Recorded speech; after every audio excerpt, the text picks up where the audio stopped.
శ్రీమాత్రి నమః. అందరికీ నమస్కారం అండి.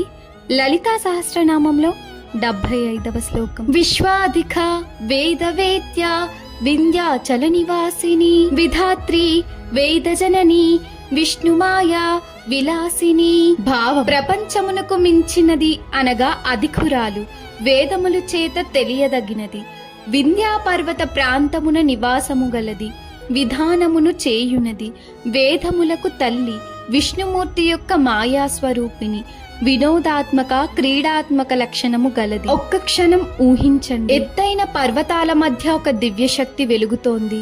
గాలిలో వేద మంత్రాల ధ్వని వినిపిస్తోంది. ఆ ధ్వనుల మధ్యలో అమ్మవారు ప్రశాంతంగా కూర్చున్నారు. ఈ విశ్వం మొత్తం ఆమె లీలలా అనిపిస్తోంది.